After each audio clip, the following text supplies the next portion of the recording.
I saw, and behold, a tree in the midst of the earth, and the height thereof was great.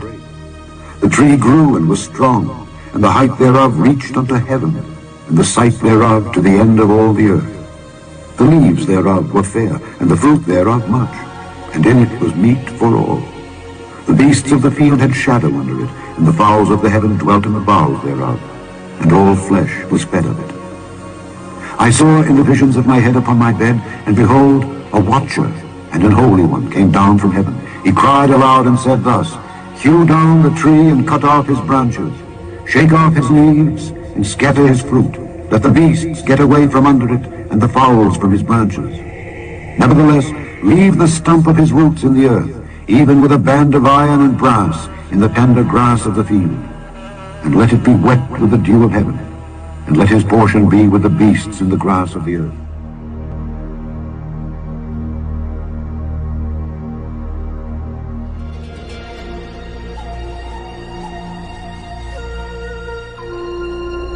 Stone is the most prevalent feature in this impressive national park that is located in the state of Arizona. The park lies south of a reservation that accommodates Navajo Indians.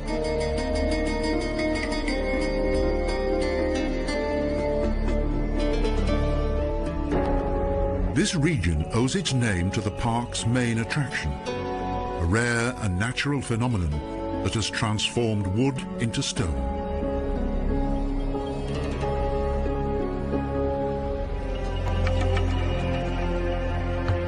These long rocks are reminiscent of fallen trees. In fact, they are ancient formations of stone. But how could wood possibly be turned into stone?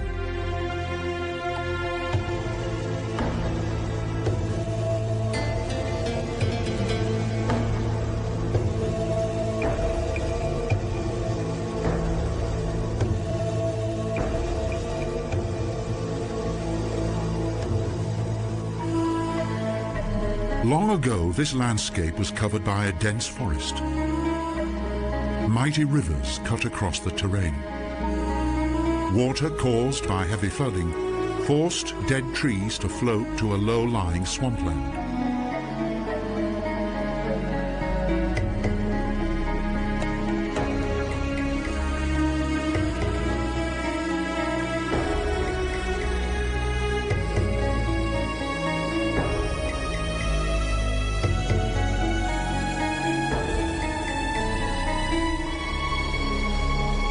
In the deep quagmire of the swamp, and having in effect been hermetically sealed, the trees were subsequently covered by layers of sediment. Thus, their further decomposition was halted.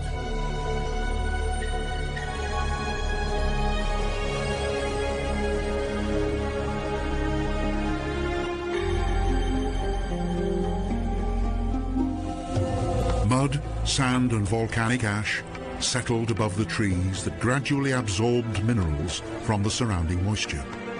Thus, hundreds of fossil trunks developed that today are scattered across the prairie.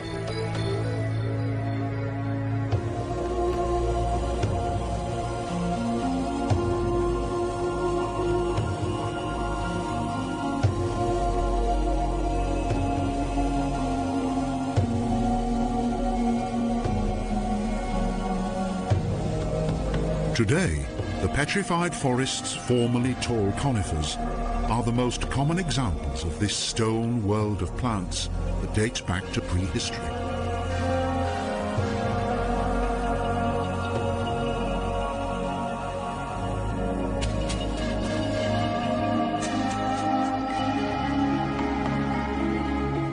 Illuminated by the sunlight, the petrified tree trunks and their glossy red appearance have always been the subject of fantasy and imagination.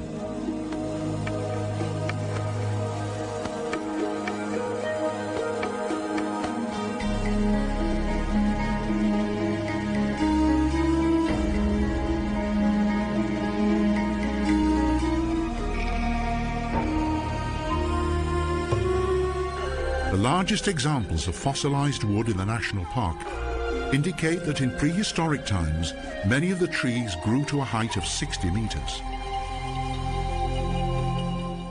Good evening, everyone. Now, as you can see, in the right situation, wood can be turned into stone. And the narrative that you just listened to is how the giant tree stumps from the Bible were turned to stone. When God flooded the earth, it petrified those stumps, and they took in minerals and they turned into crystal, petrified, just like you've seen the trees do in the video that you just watched. So now that you understand how the stumps turned to stone, let's talk about where did the trees go that were cut down? Because those giant trees had to go somewhere, right? But you see, for example, this piece, this little piece, that little piece, these pieces, they're everywhere. They're everywhere. We're on the top right now, so they used to be a part of one of these. And the flood came along, took these, and brought them laid it right there, like that. And look how high up this is. How deep were the floodwaters to cover these trees, or the remnants? So they had to have laid on the ground for quite some time in weather to be able to do this. And then the floodwaters came.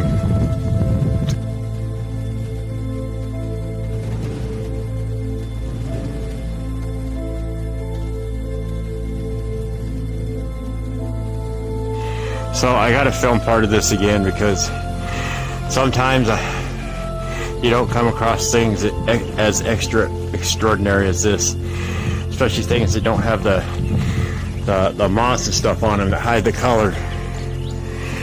So I just want you to take a good look at this. Okay, this is a different spot, but look at this.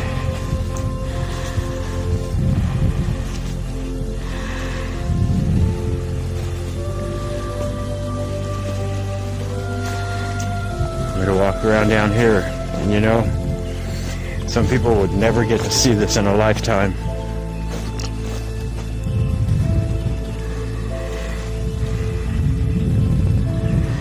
You see all the pieces and parts everywhere. All the pieces and parts.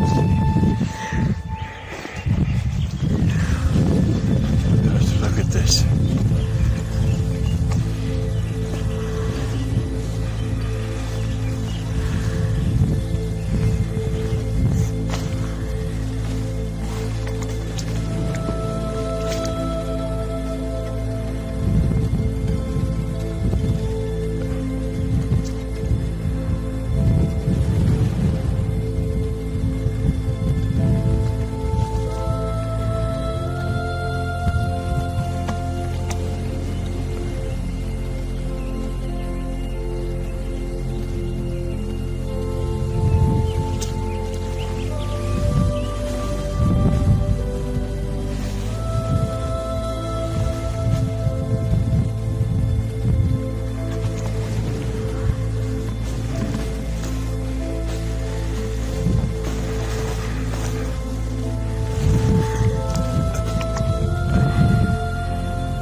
Truly amazing.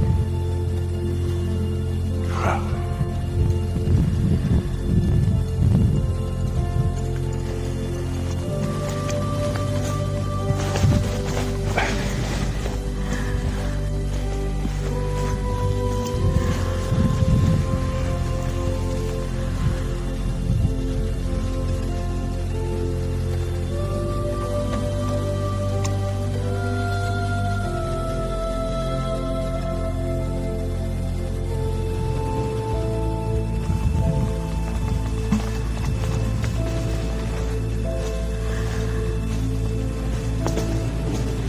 Alright, now we're going to go down, and we're going to go down there and look at the face of this. Okay? So hold on. Okay, so let me show you this. This section right here, that's just the center core. And this thing was hundreds, if not thousands of feet in diameter before it all broke apart. Now, let me show you here. Okay. You look right here. You're going to see the rings as if you were looking at it down at a stump and seeing the rings. All this over here is gone. All this, who knows how thick it was, is gone. Just this small section remains.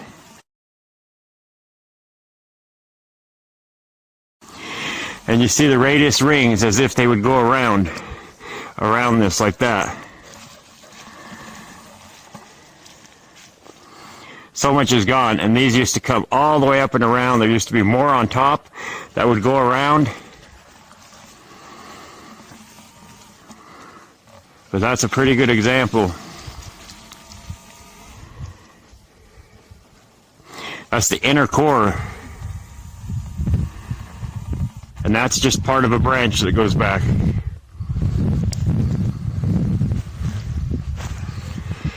That piece right there is about 5 stories tall. And that is just one of them little pieces.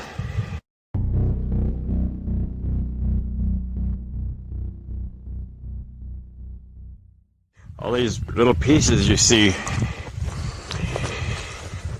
are just part of the tree, the fibers. You come up here, you see there,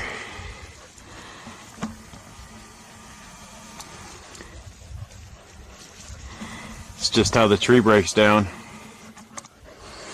And you come over here, yeah, all these little pieces with the flat edge and the ledges.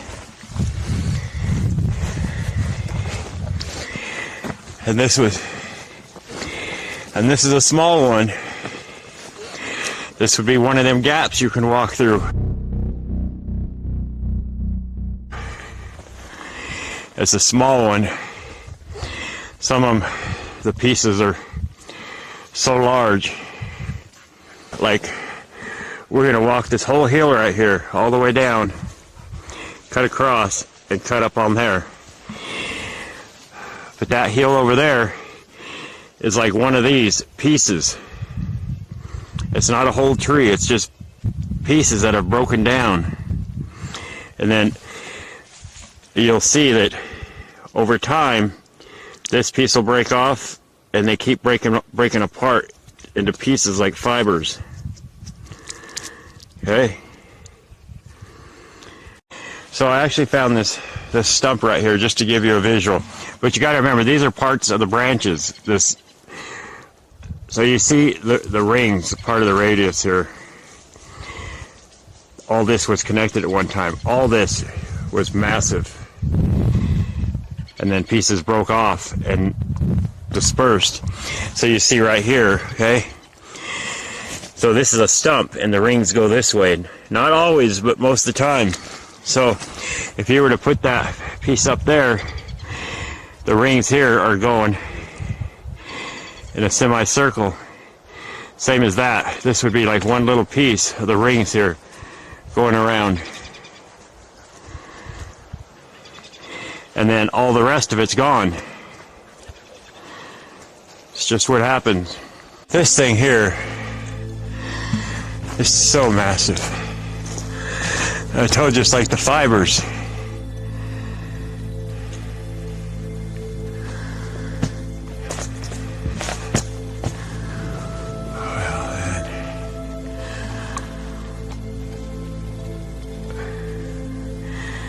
That don't even look petrified right here.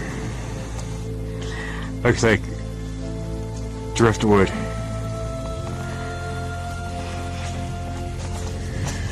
Gee.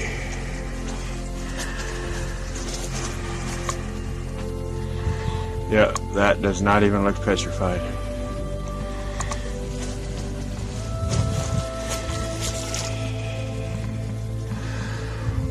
Oh, how crazy is this?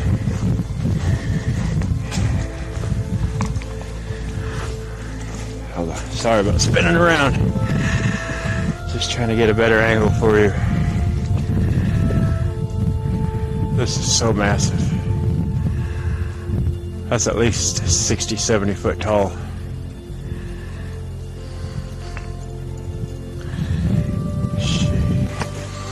And you come here, this is, you see under here, this is kind of like a knot right here.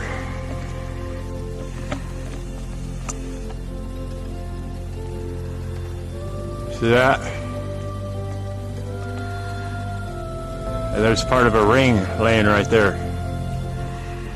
Let's go up there a little bit. You can see a lot of the characteristics of the wood, because it doesn't get a lot of water. How crazy is that? So that whole section right here broke off. Like this piece is getting ready to break off. But this was a knot. A massive part of a massive knot. And this is just one tiny piece, section of a one ring.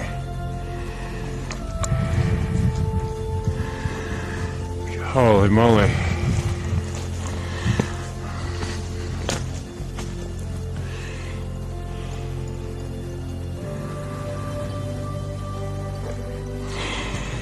Now I'm showing you how like the fibers are. I'll put a picture in here of how wood is, the way it breaks down.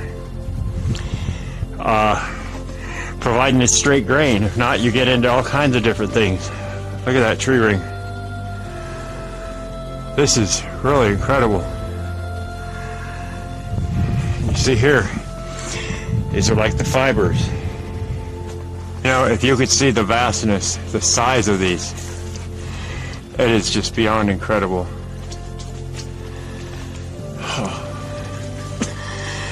And then when you get exposed areas like this where you can actually see like the inside wood grain, it's pretty incredible. Look at this. And this is a massive piece, but it's small compared to the tree that it came from. The trees floated into an area, a low bed area, and rested there, and did not decompose right. They were still soaked in water and taking in minerals. They turned to stone. Well, all the mountain ridges that you've seen in your life that you think are mountains, those aren't mountains at all. That's why they're in straight line ridges, because those are the trees that floated off and settled wherever they settled at, like the Rocky Mountains. It's not really the Rocky Mountains, it's just some of the big trees that settled there. That's why you have mountains in certain places, not all over. You know, not all over, straight across the country all the way. It's just in certain spots of countries.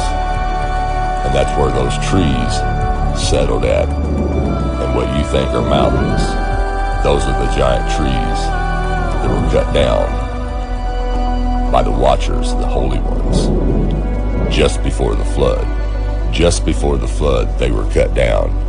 And that's why they drifted off from the stumps that you see today. That's why you don't see the tree laying beside the stump, because they floated away and settled as the oceans receded.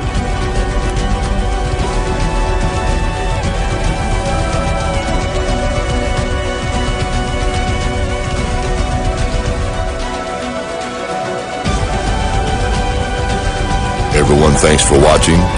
Have a good night, and God bless.